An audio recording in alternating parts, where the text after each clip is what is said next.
Hello दोस्तों, नमस्कार। अनुपम tricks में आपका बहुत बहुत स्वागत है। दोस्तों, आज हम भारत की भौगोलिक स्थिति एवं विस्तार के संबंध में पूछे जाने वाले प्रश्नों पर चर्चा करने वाले हैं दोस्तों।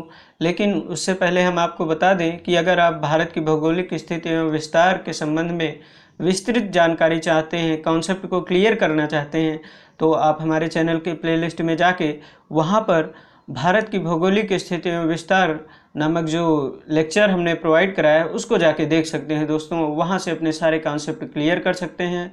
हालांकि इस वीडियो में हम आपको बताने का प्रयास कर रहे हैं कि किस टाइप के प्रश्न यहाँ से पूछे जाते हैं। आज का जो ट्रेंड है एग्जाम्स में, उसमें किस ढंग से प्रश्न पूछे जा रहे हैं दोस्तों। तो इसी संबंध में हम आज चर्चा करने वाले हैं। तो चलते हैं पहले प्रश्न की तरफ दोस्तों। पहला प्रश्न है कि इंडिया शब्द का प्रयोग सर्वप्रथम किसने किया था। तो इंडिया शब्द का प्रयोग हमने आपको बताया था उस लेक्चर में कि इंडिया शब्द का प्रयोग सर्वप्रथम यूनानियों ने किया था दोस्तों। यूनानियों ने हमारे देश को इंडिया कहा तथा सिंधु नदी को इंडस कहा था। लेकिन उसके अलावा दोस्तों यहाँ से क्या प्रश्न बन सकता है, तो यहाँ से ये प्रश्न बन सकता है कि किसने सर्वप्रथम हमारे देश को हिंदुस्तान कहा था। तो फारसियों ने हिंदुस्तान कहा था, लेकिन यहाँ जो प्रश्न पूछा गया है तो उसका आंसर होगा यूनानियों ने सर्वप्रथम हमारे देश को इंडिया कहा था। तो इस प्रश्न को आप अच्छे ढंग से समझ सकते हैं, अपने नोट्स में भी लिखते चलें इस प्रश्न को। अगले प्रश्न पर चलते हैं दोस्तों। अगला प्रश्न है, यहाँ पर कहा गया है निम्नलिखित में से कौन सा स्थान भारतीय मानक समय को दर्शाता है। तो दोस्तों प्रश्न को बहुत ध्यान से समझ लीजिएगा। निम्नलिखित में से कौन सा स्थान भारतीय मानक समय को दर्शाता है। तो भारत का मानक समय दोस्तों आप जानते हैं कि 82.5 डिग्री पूर्वी देशांतर को माना गया है। 82.5 डिग्री पूर्वी देशांतर इलाहाबाद के नैनी नामक स्थान से होकर गुजरती है या मिर्ज़ापुर के पास से होकर गुजरती है, ऐसा आपको किताबों में लिखा हुआ मिल सकता है। तो इलाहाबाद इसका सही आंसर हो जाएगा दोस्तों। भारत का मानक समय इलाहाबाद को दर्शाता है या इलाहाबाद भारत के मानक समय को दर्शाता है। तो इस प्रकार हमारा आंसर डी ऑप्शन यहाँ पर सही हो जाएगा। अगले प्रश्न की तरफ चलते हैं दोस्तों। अगला प्रश्न है, यहाँ पर कहा गया है कि कर्क रेखा निम्नलिखित में से किस राज्य से होकर नहीं गुजरती है। तो दोस्तों आप लोग जानते होंगे कि कर्क रेखा भारत के 8 राज्यों से होकर गुजरती है। ये प्रश्न भी बन सकता है। इसके अलावा दोस्तों वो 8 राज्य कौन से हैं ये भी आपको जानना चाहिए। तो वो 8 राज्य हैं गुजरात, राजस्थान, मध्य प्रदेश, छत्तीसगढ़, झारखंड, पश्चिम बंगाल तथा इसके बाद आ जाता है त्रिपुरा और मिजोरम। तो ये 8 राज्य हैं। इन्हीं 8 राज्यों से होकर भारत से कर्क रेखा गुजरती है। लेकिन यहाँ पर प्रश्न पूछा गया है कि कर्क रेखा निम्न में से किस राज्य से होकर नहीं गुजरती। तो अभी हमने आपको बताया कि राजस्थान से तो होकर गुजरती है, गुजरात से भी होकर गुजरती है, त्रिपुरा से भी होकर गुजरती है, लेकिन उड़ीसा से होकर कर्क रेखा नहीं गुजरती है। तो इस प्रश्न का हमारा आंसर क्या होगा। इस प्रश्न का आंसर होगा हमारा उड़ीसा। उड़ीसा से होकर कर्क रेखा नहीं गुजरती है। चलते हैं अगले प्रश्न की तरफ दोस्तों। अगला प्रश्न है, यहाँ पर कहा गया है कि सबसे लंबी समुद्र तटीय सीमा वाला राज्य कौन सा है। तो सबसे लंबी समुद्र तटीय सीमा वाला राज्य हमें बताना है। तो सबसे पहले तो हम आपको बता दें दोस्तों कि भारत के 9 राज्य अपने पास समुद्र तट की सीमा रखते हैं। ये 9 राज्य कौन कौन से हैं। तो गुजरात, आंध्र प्रदेश, तमिलनाडु, महाराष्ट्र, केरल, उड़ीसा, कर्नाटक, बंगाल और गोवा, ये 9 राज्य जो हैं इनके पास समुद्र तटीय सीमा है। लेकिन दोस्तों यहाँ पर कहा गया है कि सबसे लंबी समुद्र तटीय सीमा वाला राज्य, तो सबसे लंबी समुद्र तटीय सीमा वाला राज्य गुजरात है दोस्तों। इसके बाद नंबर आता है आंध्र प्रदेश का, इसके बाद तमिलनाडु का नंबर आता है दोस्तों। तमिलनाडु तीसरे सबसे लंबी समुद्र तटीय सीमा रखता है। इसके बाद दोस्तों चौथे नंबर पर है महाराष्ट्र चौथे नंबर पर है और 5वें नंबर पर केरला है दोस्तों। तो इन सारे तथ्यों को आप याद रखें। याद रखने के लिए आपको रटना नहीं है, बस एक बार मैप खोलना है, वहाँ से इनको टिक करते चले जाना है, एक बार लिखते हुए चले जाना है। तो चलते हैं दोस्तों अगले प्रश्न की तरफ। अगला प्रश्न है दोस्तों, यहाँ पर कहा गया है कि क्षेत्रफल की दृष्टि से देश का सबसे बड़ा राज्य है। तो क्षेत्रफल की दृष्टि से हमने बताया था सबसे देश के 5 बड़े राज्य या 4 बड़े राज्य पूछा जाता है, 4 ऑप्शन दिए जाते हैं। तो क्षेत्रफल की दृष्टि से देश के 4 सबसे बड़े राज्य हैं क्रमशः राजस्थान। राजस्थान जो है सबसे बड़ा राज्य है क्षेत्रफल की दृष्टि से। उसके बाद नंबर आता है मध्य प्रदेश का। मध्य प्रदेश के बाद नंबर आता है दोस्तों महाराष्ट्र का। महाराष्ट्र के बाद नंबर आता है यूपी का। तो यूपी जो है चौथा बड़ा राज्य है क्षेत्रफल की दृष्टि से। लेकिन यहाँ पर प्रश्न क्या पूछा गया है? प्रश्न ये पूछा गया है कि क्षेत्रफल की दृष्टि से देश का सबसे बड़ा राज्य है, तो वो राज्य है राजस्थान। तो हमारा विकल्प तीसरा सही हो जाता है। इस प्रकार चलते हैं दोस्तों अगले प्रश्न की तरफ। अगला प्रश्न है, यहाँ पर पूछा गया है कि निम्नलिखित में से कौन सा देश म्यांमार की सीमा पर स्थित नहीं है। तो दोस्तों म्यांमार के साथ भारत लगभग 1643 किलोमीटर की सीमा साझा करता है। नेपाल के म्यांमार के साथ दोस्तों 4 राज्य अपनी सीमा को साझा करते हैं। ये 4 राज्य हैं कौन कौन से? तो म्यांमार के साथ 4 राज्य जो अपनी सीमा साझा करते हैं, ये 4 राज्य हैं अरुणाचल प्रदेश, मिजोरम, मणिपुर और नागालैंड। अरुणाचल प्रदेश दोस्तों, जो अरुणाचल प्रदेश है ये लगभग 520 किलोमीटर की सीमा साझा करता है म्यांमार के साथ।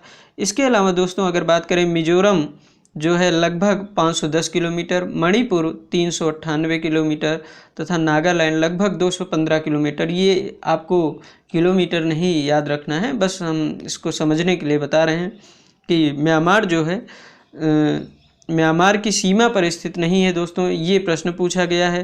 तो यहाँ पर देखें हमने आपको बताया कि 4 राज्य जो हैं वो म्यांमार की सीमा पर कौन कौन से स्थित हैं। तो अरुणाचल प्रदेश भी स्थित है, नागालैंड भी स्थित है और मणिपुर भी स्थित है। लेकिन म्यांमार के साथ त्रिपुरा जो है सीमा पर स्थित नहीं है। तो इस प्रश्न का आंसर क्या हो जाएगा? इस प्रश्न का आंसर हो जाएगा त्रिपुरा। त्रिपुरा जो है म्यांमार की सीमा पर स्थित नहीं है दोस्तों। चलते हैं दोस्तों अगले प्रश्न की तरफ। अगला प्रश्न है, कहा गया है कि भारत के किस राज्य की सीमा बांग्लादेश से नहीं मिलती है। दोस्तों प्रश्न को ध्यान से देखिएगा, कहा गया है कि बांग्लादेश से नहीं मिलती है। तो बांग्लादेश के साथ कौन कौन से राज्य सीमा बनाते हैं? तो सबसे पहले तो हम आपको ये बता दें, तो बांग्लादेश के साथ सीमा बनाने वाले राज्य हैं पश्चिम बंगाल, बंगाल है पहला राज्य। इसके अलावा दोस्तों बात करें तो इसके अलावा है पश्चिम बंगाल के बाद असम, मेघालय, मिजोरम, त्रिपुरा। तो ये जो 5 राज्य हैं ये बांग्लादेश के साथ सीमा बनाते हैं। तो यहाँ से आप देखेंगे कि पूछा गया है कि बांग्लादेश से नहीं मिलती है सीमा। तो यहाँ पर प्रश्न क्या पूछा गया है उसके अकॉर्डिंग हमें आंसर देना है। तो मणिपुर जो है, मणिपुर बांग्लादेश के साथ सीमा नहीं बनाता है। तो दोस्तों इस प्रश्न का आंसर क्या बनेगा? मणिपुर।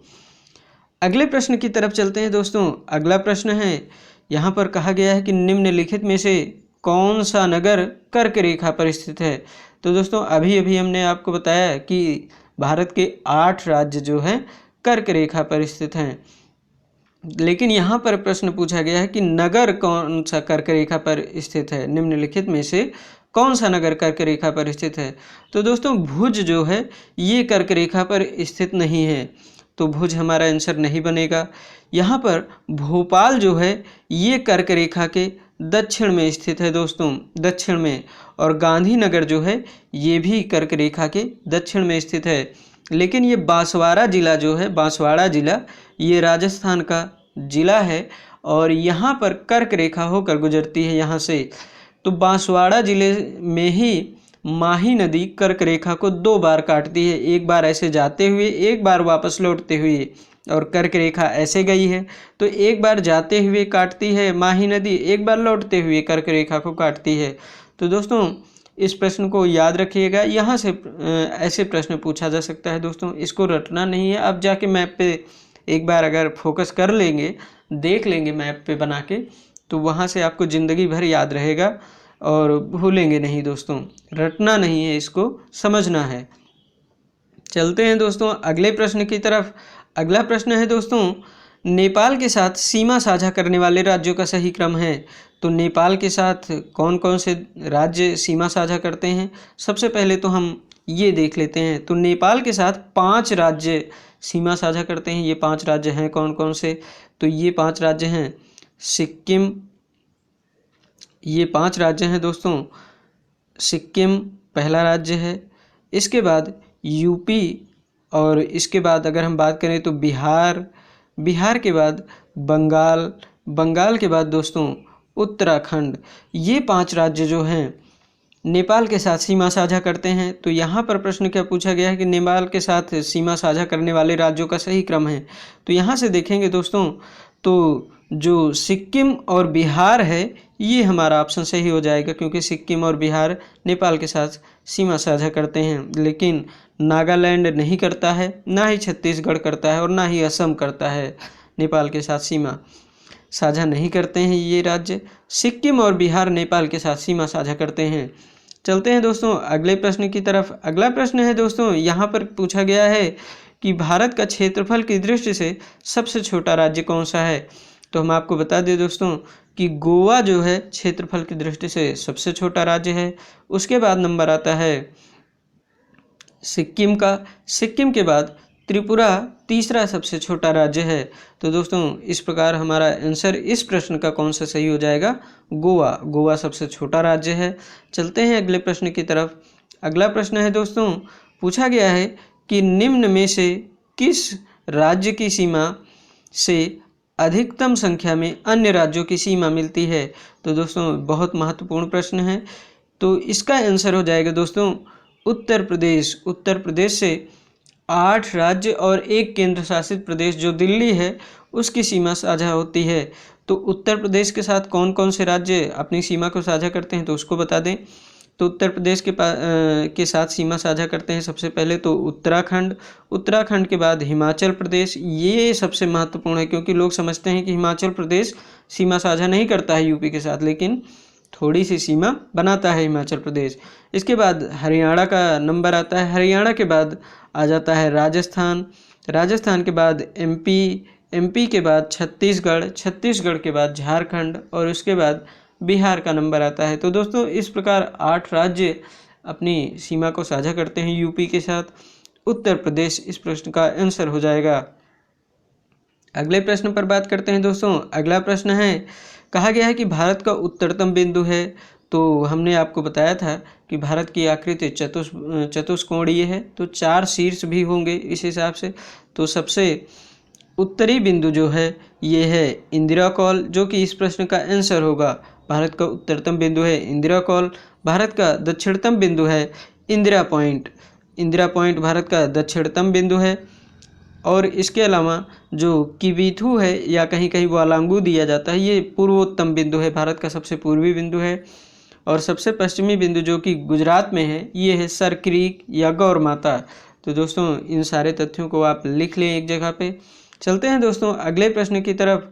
अगला प्रश्न है दोस्तों, निम्नलिखित में से किन 2 देशों के मध्य मैक-मोहन रेखा खींची गई है। तो दोस्तों इस प्रश्न का आंसर क्या हो जाएगा? मैक-मोहन रेखा भारत और चीन के बीच खींची गई है, ये बात आप जानते हैं। लेकिन भारत में अरुणाचल प्रदेश जो राज्य है वहाँ पर खींची गई है ये रेखा, भारत और चीन के मध्य। इसके अलावा भारत पाकिस्तान के मध्य जो रेखा है वो रेड क्लिफ रेखा है। पाकिस्तान और भारत के विभाजन से पूर्व भारत और अफगानिस्तान के मध्य डूरंड लाइन खींची गई थी, जो कि अब पाकिस्तान और अफगानिस्तान के मध्य है। लेकिन दोस्तों हमें यहाँ पर ये बताना था कि मैक-मोहन रेखा किन 2 देशों के मध्य खींची गई है, तो भारत और चीन के मध्य खींची गई है। अगले प्रश्न पर बात करते हैं दोस्तों। अगला प्रश्न है, ये बहुत महत्वपूर्ण प्रश्न है दोस्तों। यहाँ पर कहा गया है कि निम्नलिखित में से कौन सा कथन 82.5 डिग्री पूर्वी देशांतर के संबंध में सही नहीं है। 82.5 डिग्री यानी 82 डिग्री 30 मिनट। तो यह भारत के लिए मानक देशांतर रेखा है, बिल्कुल सही। इस रेखा का स्थानीय समय ग्रीनविच से 5.5 घंटा आगे है। बिल्कुल सही, ये भी हमने बताया था उस लेक्चर में। यह रेखा इलाहाबाद के पास से गुजरती है, अभी अभी हमने बताया। यह भारत को 2 बराबर भागों में बांटती है, ये कथन सही नहीं है दोस्तों। तो इस प्रश्न का हमारा आंसर क्या बनेगा? D option. डी ऑप्शन ये बताता है कि भारत को 2 बराबर भागों में बांटती है, लेकिन जो 82.5 डिग्री है वो 2 बराबर भागों में नहीं बांटती है दोस्तों। तो इस प्रश्न को आप याद रखें। चलते हैं अगले प्रश्न की तरफ दोस्तों। अगला प्रश्न है, क्षेत्रफल की दृष्टि से भारत का सबसे बड़ा जिला कौन सा है? तो जिला भी आपको याद रखना है राज्य के साथ साथ। सबसे बड़ा जिला है दोस्तों कच्छ जिला, जो कि गुजरात में है। उसके बाद नंबर आता है लेह जिला। लेह जिला जो है वो जम्मू कश्मीर में है। इसके बाद जैसलमेर है, राजस्थान का जिला। जैसलमेर के बाद नंबर आता है बाड़मेर का। बाड़मेर के बाद बीकानेर का नंबर आता है दोस्तों। तो इस प्रकार आप इन प्रश्नों को अच्छे ढंग से समझ सकते हैं, लिख सकते हैं अपनी नोट्स में। अगले प्रश्न पर चलते हैं दोस्तों। अगला प्रश्न है, पूछा गया है कि निम्नलिखित में से कौन सा स्थान भूमध्य रेखा के निकटतम है? तो दोस्तों अभी अभी हमने बताया कि इंदिरा पॉइंट जो है वो भारत का सबसे दक्षिणतम बिंदु है। इंदिरा पॉइंट तो दक्षिणतम बिंदु है, और जो भूमध्य रेखा है वो भी भारत से 876 किलोमीटर दूर है। इसी इंदिरा पॉइंट से 876 किलोमीटर दक्षिण में है भूमध्य रेखा। तो इस प्रश्न का आंसर क्या बन जाएगा? इंदिरा पॉइंट, जो कि भारत का दक्षिणतम बिंदु है।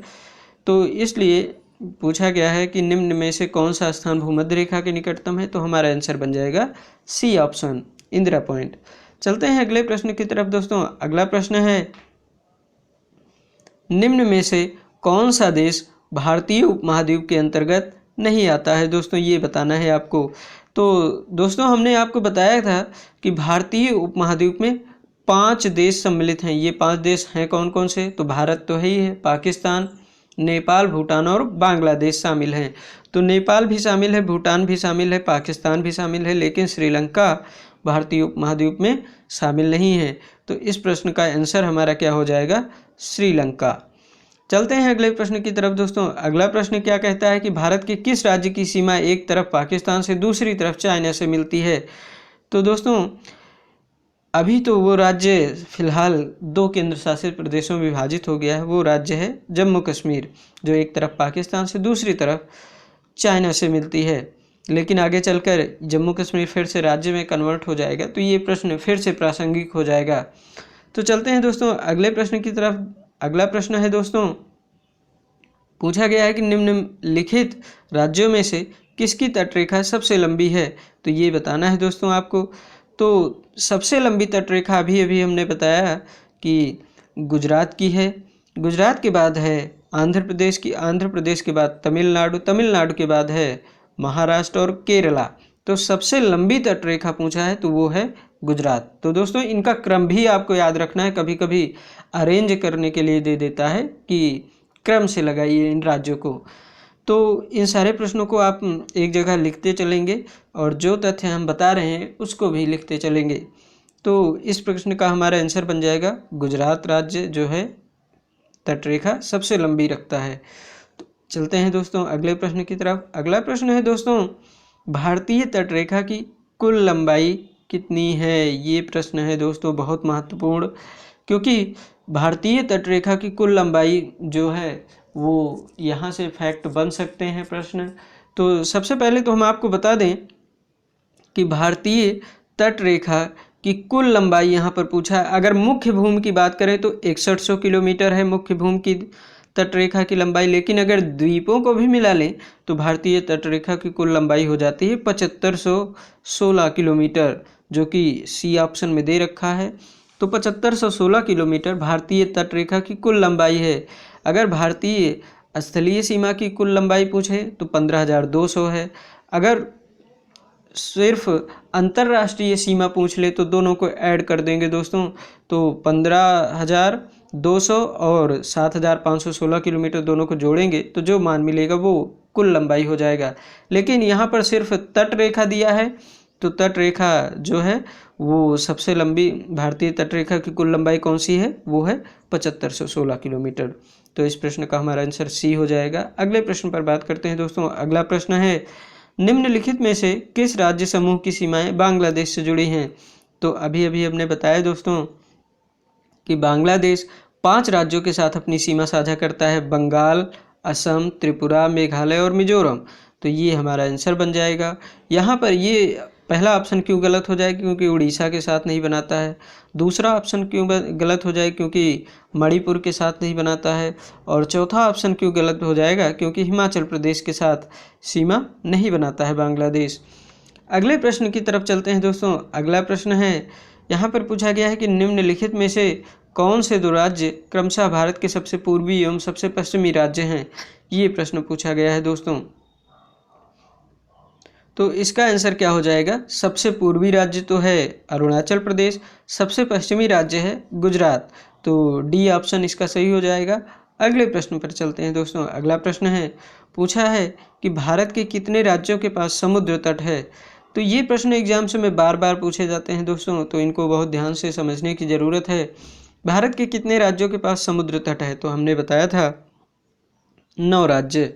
तो 9 राज्यों के पास समुद्र तट है। तो ये राज्य भी हमने अभी अभी आपको बताए हैं, 2 से 3 बार बता चुके हैं इसी लेक्चर में। तो भारत के 9 राज्यों के पास समुद्र तट है। तो दोस्तों इसको याद रखिएगा। चलते हैं अगले प्रश्न की तरफ। अगला प्रश्न है दोस्तों, कर्क रेखा भारत के कितने राज्यों से होकर गुजरती है? तो ये प्रश्न भी अभी हमने चर्चा की। 8 राज्यों से होकर कर्क रेखा भारत की गुजरती है। ये 8 राज्य एक बार फिर से हम आपको बता देते हैं। ये 8 राज्य हैं गुजरात, राजस्थान, मध्य प्रदेश, छत्तीसगढ़, झारखंड, पश्चिम बंगाल और त्रिपुरा तथा मिजोरम। ये 8 राज्य हैं दोस्तों, इनको आप लिख लीजिएगा। सबसे अधिक लंबाई जो है कर्क रेखा की वो मध्य प्रदेश में है। इसके दक्षिण में कौन कौन से राजधानियां हैं? तो भोपाल, गांधीनगर इसके दक्षिण में है। अगर बात करें कर्क रेखा पर स्थित राजधानी कौन सी है, तो रांची जो है दोस्तों, रांची जो झारखंड की राजधानी है रांची, ये कर्क रेखा पर स्थित है दोस्तों। चलते हैं अगले प्रश्न की तरफ दोस्तों। अगला प्रश्न क्या कहता है, भारत की संपूर्ण भूमि का अक्षांशीय विस्तार है। दोस्तों बहुत महत्वपूर्ण प्रश्न है, इसको भी आपको याद रखना है। तो 8 ⁻4 उत्तरी अक्षांश से 37 ⁻6 यहाँ पर दे रखा है। भारत की संपूर्ण भूमि का अक्षांशीय विस्तार है तो 8 ⁻4 उत्तरी अक्षांश से 37 ⁻6 उत्तरी अक्षांश। लेकिन दोस्तों अगर यहाँ पर 6 ⁻4 दिया रहता, 6 ⁻4 उत्तरी अक्षांश से 37 ⁻6 उत्तरी अक्षांश, तो वो हमारा विकल्प सही हो जाता, क्योंकि जो इंदिरा पॉइंट है वहाँ से 6 ⁻4 उत्तरी अक्षांश रेखा गुजरती है। लेकिन फिलहाल इस प्रश्न का आंसर क्या हो जाएगा? C option. चलते हैं दोस्तों अगले प्रश्न की तरफ। अगला प्रश्न क्या है दोस्तों? अगला प्रश्न है कि निम्नलिखित में से कौन सा देश क्षेत्रफल में भारत से बड़ा नहीं है? निम्नलिखित में से कौन सा देश? तो देश तो सबसे बड़ा है रूस विश्व में, उसके बाद कनाडा, चीन, ये 3 सबसे बड़े देश हैं। चौथा बड़ा देश है रूस, कनाडा, चीन, यूएसए का नंबर आता है। 5वां है ब्राज़ील, 6ठा है ऑस्ट्रेलिया, 7वां सबसे बड़ा देश है भारत। लेकिन दक्षिण अफ्रीका भारत से बड़ा नहीं है। तो इस प्रश्न का हमारा आंसर क्या बन जाएगा? दक्षिण अफ्रीका। तो ये प्रश्न भी पूछा गया है दोस्तों, रेलवे में परीक्षा में पूछा गया था 2018 में। अगले प्रश्न पर बात करते हैं दोस्तों। अगला प्रश्न है, निम्नलिखित में से कौन सा देश भारत के साथ सबसे लंबी स्थलीय सीमा बनाता है? तो दोस्तों प्रश्न को बहुत ध्यान से देखिए। निम्नलिखित में से कौन सा देश भारत के साथ सबसे लंबी स्थलीय सीमा बनाता है? तो भारत के साथ सबसे लंबी स्थलीय सीमा बनाने वाला देश है बांग्लादेश। ये लगभग 4096 किलोमीटर की सीमा साझा करता है भारत के साथ। तो ये प्रश्न बार बार पूछा गया है एग्जाम्स में। चीन जो है 3323 किलोमीटर की सीमा साझा करता है, 3488 किलोमीटर की सीमा साझा करता है चाइना। पाकिस्तान 3323 किलोमीटर की सीमा बनाता है और नेपाल 1751 किलोमीटर की सीमा बनाता है दोस्तों। तो इस प्रश्न को आपको याद रखना है। अगले प्रश्न की तरफ चलते हैं दोस्तों। अगला प्रश्न है, निम्नलिखित में से किस देशांतर रेखा को भारत की प्रामाणिक मध्याह्न रेखा कहते हैं? ये प्रश्न अभी अभी हमने बताया कि 82.5 डिग्री पूर्वी देशांतर जो इलाहाबाद के नैनी नामक स्थान से गुजरती है वो भारत की मानक समय रेखा है, जिसे प्रामाणिक मध्याह्न रेखा कहते हैं। तो इस प्रकार हमारा ऑप्शन सही हो जाएगा डी ऑप्शन। चलते हैं अगले प्रश्न की तरफ। अगला प्रश्न क्या है दोस्तों, भारत के किस राज्य की सीमाएं 3 देशों क्रमशः नेपाल, भूटान एवं चाइना से मिलती हैं? तो सिक्किम वो राज्य है, सिक्किम ऐसा राज्य है जिसकी सीमा तीनों देशों से मिलती है। भारत की किस राज्य की सीमाएं 3 देशों क्रमशः नेपाल, भूटान, चाइना से मिलती हैं? तो सिक्किम के अगर बात करें, सिक्किम ऐसे है तो इधर पड़ जाता है नेपाल, इधर पड़ता है चाइना का देश और ये है भूटान। तो 3 तरफ से ये अपनी सीमा को साझा करता है 3 देशों से। तो सिक्किम हमारे इस प्रश्न का आंसर हो जाएगा दोस्तों। अगले प्रश्न पर बात करते हैं दोस्तों। अगला प्रश्न है, यहाँ पर कहा गया है कि भारत का कौन सा राज्य म्यांमार के साथ सबसे लंबी सीमा साझा करता है? तो इस प्रश्न को बहुत ध्यान से देखिएगा दोस्तों। भारत का कौन सा राज्य म्यांमार के साथ सबसे लंबी सीमा साझा करता है? तो म्यांमार के साथ अभी हमने बताया कि अरुणाचल प्रदेश जो है लगभग 520 किलोमीटर की सीमा बनाता है। तो एग्जैक्ट आपको याद नहीं रखना है दोस्तों, इसको थोड़ा सा लगभग में रहता है, सभी मान अलग अलग किताबों में अलग अलग दिया जाएगा। तो लगभग 520 किलोमीटर की सीमा साझा करता है म्यांमार के साथ भारत। तो भारत का कौन सा राज्य म्यांमार के साथ सबसे लंबी सीमा साझा करता है? तो इस प्रकार हमारा आंसर हो जाएगा डी ऑप्शन। तो दोस्तों ये रहा हमारा आज का सेशन जिसमें हमने बात की भारत की भौगोलिक स्थिति में विस्तार, जहाँ पर स्थिति, विस्तार, अंतर्राष्ट्रीय सीमाएं, तटीय सीमाओं से प्रश्न पूछे जाते हैं दोस्तों। तो वीडियो आपको कैसा लगा दोस्तों, कमेंट बॉक्स में ज़रूर बताइएगा। इसी प्रकार की वीडियो देखने के लिए हमारे चैनल को सब्सक्राइब करें दोस्तों, वीडियो को लाइक करें, अपने दोस्तों में इसे शेयर भी करें। तो दोस्तों आज का सेशन यहीं तक, बहुत बहुत धन्यवाद दोस्तों।